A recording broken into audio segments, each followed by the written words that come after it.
দৰং ওদালগুৰি নৱগঠিত যি লোকসভা সমষ্টি এই লোকসভা সমষ্টিৰ কাৰণে আমি মুখ্য নিৰ্বাচনী কাৰ্যালয়ৰ শুভ উদ্বোধন কৰিলোঁ আৰু ইয়াত আমাৰ দলীয় কৰ্মকৰ্তাসকলৰ যিটো উৎসাহ দেখিলোঁ এই উৎসাহৰ পৰা আমি নিশ্চিত যে এই লোকসভা সমষ্টি আমি বিপুল ভোটত বিজয়ী হ'ম আৰু ইয়াত যিখিনি আমাৰ সকলোৰে দায়িত্ব সেই দায়িত্ববিলাক কেনেকৈ পালন কৰিব লাগে বা আমাৰ দলে যিসমূহ কাম দিছে সেই কামসমূহ সুশৃংখলিতভাৱে কৰিবৰ কাৰণে আমি কাৰ্যকৰ্তাসকলক আহ্বান জনাইছোঁ আৰু আমাৰ বিশ্বাস আছে যে মোদী ডাঙৰীয়াক আমি তৃতীয়বাৰৰ কাৰণে প্ৰধানমন্ত্ৰী কৰিব লাগে আৰু সেই দায়িত্ব আমাৰ প্ৰতিজন কাৰ্যকৰ্তাই আৰম্ভ কৰিলে আজিৰে পৰা আৰম্ভ কৰিলে আমাৰ লক্ষ্য হ'ল মোদী ডাঙৰীয়াক তৃতীয়বাৰৰ কাৰণে প্ৰধানমন্ত্ৰী বনোৱা আৰু এই কামত আমি সকলোৱে হিয়া উজাৰি লাগি আছোঁ ইয়াত সাংসদটো এজন হ'বই আমাৰ মাজৰ পৰাই আমাৰ দলৰ মাজৰে এজন সাংসদ হ'ব আৰু এইটোও ঠিক যে দিলীপ শইকীয়া ডাঙৰীয়াই এই অঞ্চলৰ ৰাইজৰ হৃদয় জয় কৰিছে গতিকে ৰাইজে তেওঁৰ নামটো উচ্চাৰণ কৰিছে সেইটো তেওঁৰ কাৰণে আশীৰ্বাদ কিন্তু এইটোও ঠিক যে আমাৰ দলৰ ব্যৱস্থাটোৱে হ'ল যে কোন প্ৰাৰ্থী তাক আমাৰ প্ৰয়োজন আমাৰ কাৰণে প্ৰাৰ্থী হ'ল নৰেন্দ্ৰ মোদী ডাঙৰীয়া ভাৰতবৰ্ষৰ প্ৰতিটো লোকসভা সমষ্টিৰ প্ৰাৰ্থী ভাৰতবৰ্ষৰ প্ৰধানমন্ত্ৰী পদৰ প্ৰাৰ্থী বা প্ৰধানমন্ত্ৰী তৃতীয়বাৰৰ কাৰণে প্ৰধানমন্ত্ৰী আমি বনাব গৈ আছোঁ আৰু সেই কামটো আমি কৰি আছোঁ নতুনকৈ যেতিয়া আপোনালোকৰ তাত সদস্য ভৰ্তি হ'ল এইবাৰ তেতিয়া আপোনালোকৰ দলৰ যথেষ্ট লোকে বিক্ষোভ প্ৰকাশ কৰা দেখা গৈছে বিভিন্ন ধৰণৰ মন্তব্য ছ'চিয়েল মিডিয়াত কৰা দেখা গৈছে এই ক্ষেত্ৰত আপোনাৰ চাওক আমাৰ দলটো এটা বিশাল দল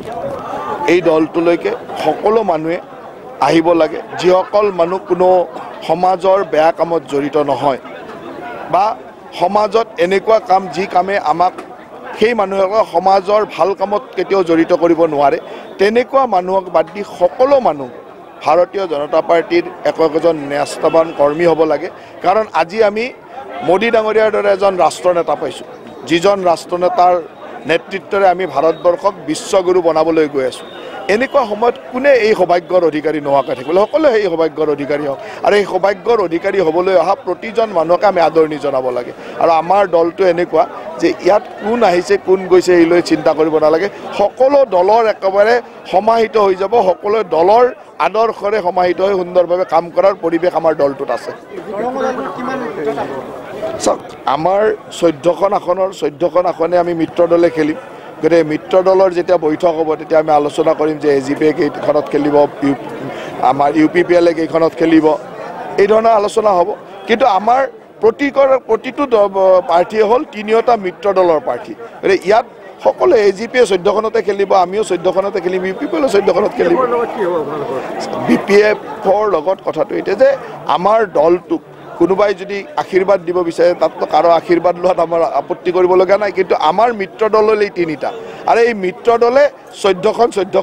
আসনতে খেলিব এই মিত্ৰ দলে যেনেকৈ অসমৰ 14খন আসনত BJPয়ে খেলিব 14খন আসনত AGPয়ে খেলিব 14খন আসনত UPPLয়ে খেলিব গতিকে আমি 14খনতে খেলিম দেখিছোঁ যে ৰাজ্যৰ এতিয়া ইণ্ডিয়া এলায়েন্স ভাগ হ'বলৈ আৰম্ভ কৰিছে ইণ্ডিয়া এলায়েন্স কি ধৰণে আৰম্ভ কৰিছে অসমত নাই এই যিটো ইণ্ডিয়া এলায়েন্স আপোনালোকে আলোচনা কৰি আছে এইটো হ'ল ভাৰতবৰ্ষৰ কেইটামান পৰিয়ালৰ নিজৰ পৰিয়ালতন্ত্ৰ চলোৱা এটা এলায়েন্স আছিল সেই এলায়েন্সটোক বাদ দিতো আৰু বাকী মানুহ তাত থকাৰ সম্ভাৱনা নাথাকে কেইটামান পৰিয়ালে নিজৰ পৰিয়ালতন্ত্ৰ চলাবৰ কাৰণে এই এলায়েন্সটো কৰিছিল গান্ধী পৰিয়াল ইয়াৰ শীৰ্ষত আছিল আৰু বাকী কেইটামান পৰিয়াল যি আছে সেইসকল লগ হৈ পেলাই এটা পৰিয়ালতন্ত্ৰ চলোৱা এটা এলায়েন্স আছিল তাক আপোনালোকে ইণ্ডিয়া এলায়েন্স নাম দিয়ে কি এলায়েন্স নাম দিয়ে সেইটো ভাৰতবৰ্ষত কিছুমান মানুহে চলাই থাকে আৰু সেই এলায়েন্সটো প্ৰতিজন ভাৰতীয় মানুহে নিবিচাৰে কাৰণ এইখন ৰাজতন্ত্ৰ নহয় এইখন গণতন্ত্ৰত প্ৰতিজন মানুহে ৰাইজৰ প্ৰতিনিধি বিচাৰে ৰজা পৰিয়ালৰ প্ৰতিনিধি নিবিচাৰে গতিকে ৰজা পৰিয়ালৰ প্ৰতিনিধি বিচৰাসকলে এইটো এলায়েন্স কৰে সেই এলায়েন্সটোক লৈ আপোনালোকে কিয় চিন্তা কৰিব লাগে আমি বা কিয় চিন্তা কৰিম আমিতো ৰাজতন্ত্ৰত থকা নাই আমি গণতন্ত্ৰত থকা মানুহ সৰ্বসাধাৰণ মানুহৰ প্ৰতিনিধি বিচাৰোঁ গতিকে আমি সেই ৰাজ পৰিয়ালৰ প্ৰতিনিধি কিয় বিচাৰিম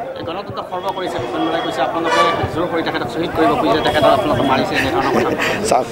ভূপেন বৰা ডাঙৰীয়া এতিয়া এনেকুৱা এটা ব্যৱস্থাত আছে যে কিছু বাতৰিৰ শিৰোনামা ল'ব লাগে সেইকাৰণে কেতিয়াবা কবিতা লিখে কেতিয়াবা কিবা কিবি কৰে এনেকুৱা ধৰণৰ কেতিয়াবা বুটাম চিলে ইয়াতে মঙলদৈতে আহি বুটাম ছিঙি দিয়া নাছিল এইবিলাক তেওঁৰ এটা মানে ব্যৱস্থা কাৰণ সেইটো নকৰিলেতো আপোনালোকেও নেদেখায় দেখাবতো লাগিব গতিকে সেইবিলাক কৰি আছে আৰু তাক লৈ বহুত বেছি চিন্তা কৰিব নালাগে আৰু ডাঙৰ কথাটো হ'ল যে সেইবিলাক কৰিবই দিয়কচোন তেওঁলোকৰ নেতাজনে এনেকুৱা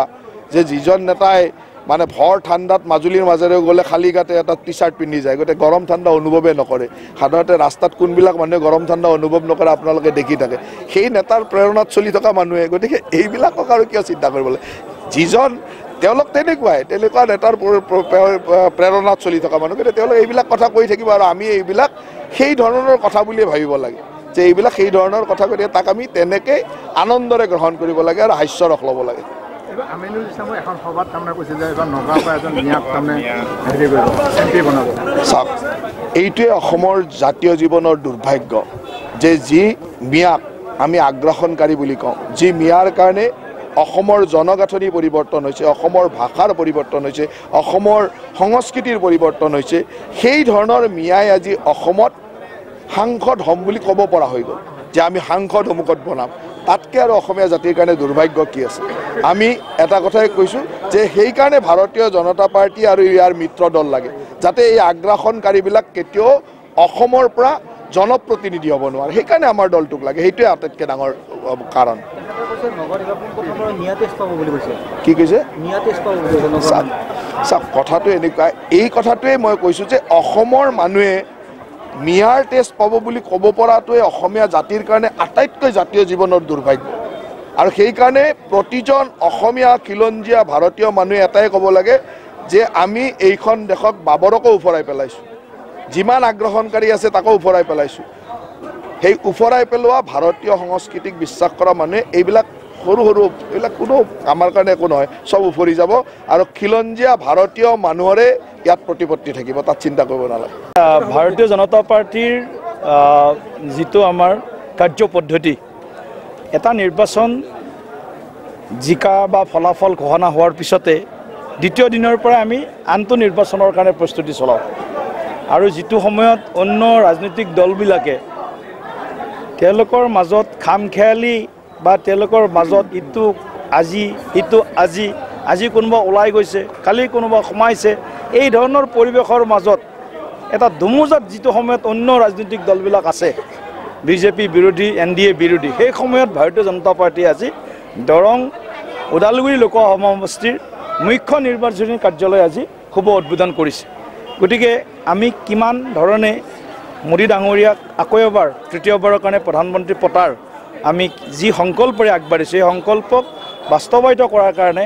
এই ধৰণৰ যি পদক্ষেপ, আমি নিৰ্বাচনতো জিকিমেই, কিন্তু নিৰ্বাচন জিকাটো ডাঙৰ কথা নহয়।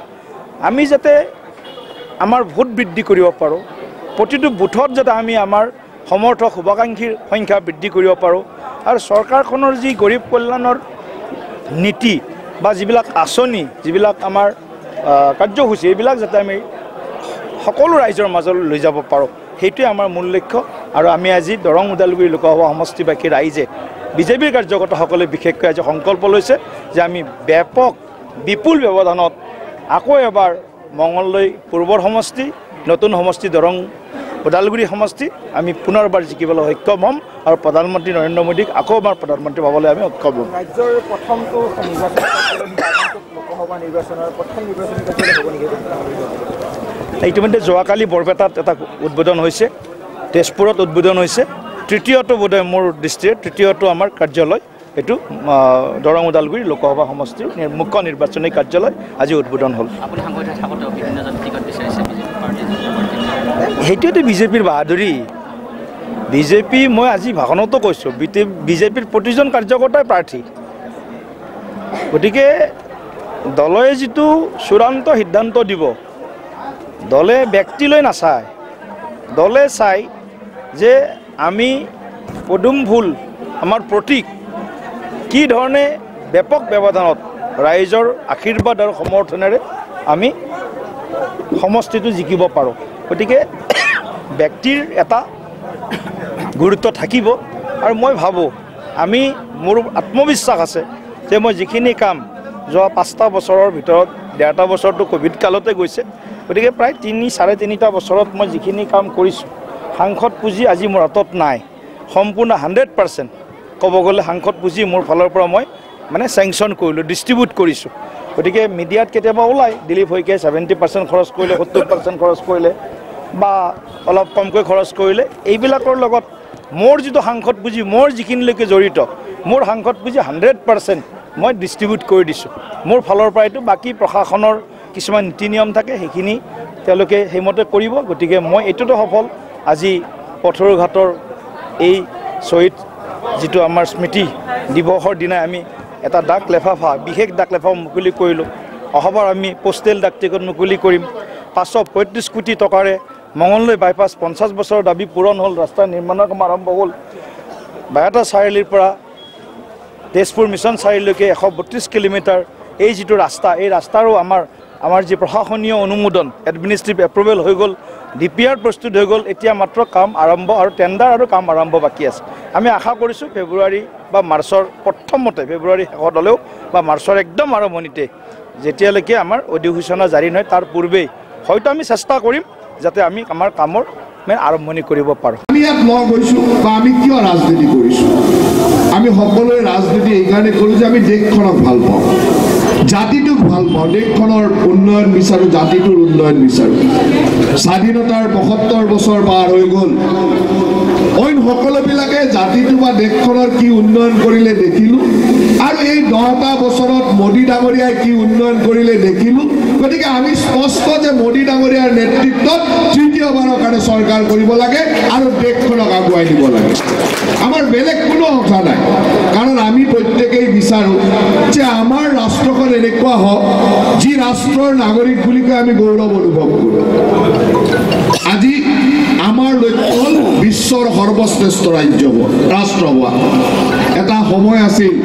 আমাৰ প্ৰধানমন্ত্ৰী বা আমাৰ ডাঙৰ ৰাষ্ট্ৰনেতাসকল বাহিৰলৈ যায়, ক'ত থিয় হৈ থাকে বিচাৰি নাপাওঁ, ক'ত যায় কোনো খবৰ নাপায়। ভাৰতবৰ্ষৰ এখন দুখন পেপাৰত অলপমান নিউজ ওলায়, বিদেশৰ পেপাৰ বিদেশৰ নিউজত ওলোৱাটো বাদেই দিয়ক। এনেকুৱা আছিল আমাৰ ভাৰতবৰ্ষৰ স্থান। এইখন ভাৰতবৰ্ষ, যিখন ভাৰতবৰ্ষই ৫,০০০ বছৰীয়া ইতিহাস আছে, যিখন ভাৰতবৰ্ষই যেতিয়া বিশ্বত কোনো মানুহে কাপোৰ পিন্ধিব শিকা নাছিল তেতিয়া ভাৰতবৰ্ষত নালান্দা তক্ষশিলাৰ দৰে বিশ্ববিদ্যালয়ৰ জন্ম হৈছিল। সেইখন ভাৰতবৰ্ষ এনেকুৱা পৰ্যায়লৈকে লৈ গ'ল যে এইখন ভাৰতবৰ্ষৰ ৰাষ্ট্ৰনেতাজন গ'লে কোনো গমেই নাপায়। আমি যেন তৃতীয় শ্ৰেণীৰ নাগৰিক ভাৰতবৰ্ষ বিশ্বৰ তেনেকুৱা লগা হৈছিল। আজি আমাৰ অন্তত এনেকুৱা দিন আহিছে যে মোদী ডাঙৰীয়া যেতিয়া বিশ্বৰ কোনো এখন ৰাষ্ট্ৰলৈকে যায় টিভিটো খুলিয়ে মনটো ভাল লাগি থাকে যে আমাৰ নেতাজন জিলিকি আছে, আমাৰ নেতাজন ৰাষ্ট্ৰ নেতা নহয় বিশ্ব নেতা হিচাপে জিলিকি আছে। আৰু সেই দিনটো আমি বিচাৰোঁ, সেই দিনটোৱে বিচাৰোঁ। আজি চিন্তা কৰকচোন, ভাৰতবৰ্ষক যিখন ৰাষ্ট্ৰই ২০০ বছৰ শাসন কৰিলে সেইখন ৰাষ্ট্ৰক আমি পিছ পেলাই বিশ্বৰ ৫মটো অৰ্থনীতি আমাৰ ভাৰতবৰ্ষ হৈছে। তাতকৈ গৌৰৱৰ কথা কি? আজি আমি এনেকুৱা দিন যি মোগল সাম্ৰাজ্যই আমাক ৬০০ বছৰ শাসন কৰিলে সেই মোগল সাম্ৰাজ্যৰ সম্পূৰ্ণ বিজয় নিচান ইয়াত মিটাই দি আমি ৰাম ৰাজ্য প্ৰতিষ্ঠা কৰাৰ দিন হৈছে। তাতকৈ আমাৰ আৰু ভাল দিন ক'ত লাগে? আজি ২০০ বছৰ শাসন কৰা ইংৰাজৰ ওপৰত আমি ৬০০ বছৰ শাসন কৰা মোগলৰ সকলো চিন মুকাম মিটাই দি আমি আজি ৰাম ৰাজ্য প্ৰতিষ্ঠা কৰিছোঁ, ৰাম ৰাণাৰ মূৰ্তি প্ৰতিষ্ঠা কৰিছোঁ। তাতকৈ গৌৰৱ কি লাগে? এই গৌৰৱৰ অধিকাৰী আমি সদায় হৈ থাকিব বিচাৰোঁ। এই গৌৰৱৰ অধিকাৰী এনেকৈ হওক যে ইয়াৰ পিছত আমাৰ কৰণীয় বহুত আছে। সংকল্প ডাঙৰ কাৰ্যসূচী আমি জীৱনত আমি কিমান কি ৰাষ্ট্ৰখনক দিব পাৰিছোঁ সেয়া ডাঙৰ কথা। কাৰণ আজি আমাৰ কাৰণে সৌভাগ্য আহিছে মোদী ডাঙৰীয়াৰ দৰে এজন ৰাষ্ট্ৰনেতা পাইছোঁ। সেই ৰাষ্ট্ৰনেতাজনক যেতিয়া আৰু তৃতীয়বাৰৰ কাৰণে প্ৰধানমন্ত্ৰী কৰিম আমিও সেই ৰাষ্ট্ৰৰ মহাযজ্ঞত কৰবাত নহয় কৰবাত আহুতি দিয়াৰ সৌভাগ্য হ'ব। আমাৰ সকলোৰে সেই সৌভাগ্য ল'ব লাগে যে এই গাঁও চলো অভিযানৰ জৰিয়তে মোদী ডাঙৰীয়াৰ এই ৰাষ্ট্ৰৰ উত্থানত, তেওঁৰ এই ৰাষ্ট্ৰযজ্ঞৰ যি ৰাষ্ট্ৰৰ উত্থানৰ যজ্ঞ, এই উত্থানৰ যজ্ঞত ময়ো এজন সাধাৰণ কাৰ্যকৰ্তা হিচাপে কেনেকৈ আহুতি দিব পাৰোঁ, মই গাঁৱলৈকে গৈ সৰ্বসাধাৰণ ৰাইজক কেনেকৈ বুজাব পাৰোঁ যে এই দলটোৱে, এই চৰকাৰখনে, এই ৰাষ্ট্ৰনেতাজনে আমাক কিমানখিনি আগবঢ়াই নিছে। তাৰ কাৰণে আমি সকলোৰে কাৰণে আশীৰ্বাদ বিচাৰিম। এই আশীৰ্বাদ বিচৰাৰ কাৰণে আমি গাঁৱে গাঁৱে সৰ্বসাধাৰণ মানুহৰ ওচৰত যাব লাগিব। নিৰ্বাচন কেতিয়াও সহজ বুলি ল'ব নালাগে। লাগে আজিৰ তাৰিখত আমি নিশ্চয়কৈ এটা কথা স্পষ্ট যে মই তিনিটা লোকসভা সমষ্টিৰ ক্লাষ্টাৰ ইনচাৰ্জ গোটেই ভাৰতবৰ্ষখনত 146 জন ব্যক্তিক এনেকুৱা 146টা ক্লাষ্টাৰ বনাই প্ৰত্যেককে 3টা 4টা এনেকুৱা ধৰণৰ ক্লাষ্টাৰ ইনচাৰ্জ হিচাপে দায়িত্ব দিয়া হৈছে মোৰ ভাগ্যত এই দৰং ওদালগুৰি বৰপেটা আৰু গুৱাহাটী তিনিটা সমষ্টিৰ দায়িত্ব মোৰ হাতত পৰিছে মই নিশ্চয়ভাৱে বিশ্বাস কৰোঁ যে এই তিনিটা সমষ্টিয়ে ভাৰতীয় জনতা পাৰ্টি আৰু মিত্ৰ দলৰ প্ৰাৰ্থী বিজয় হ'ব তাত চিন্তা কৰিবলগীয়া নাই কিন্তু সেই কথাটো ভাবি থাকি লাভ নাই যে আমি চিন্তা কৰিব নালাগে গতিকে আমি কাম কৰিব নালাগে নহয়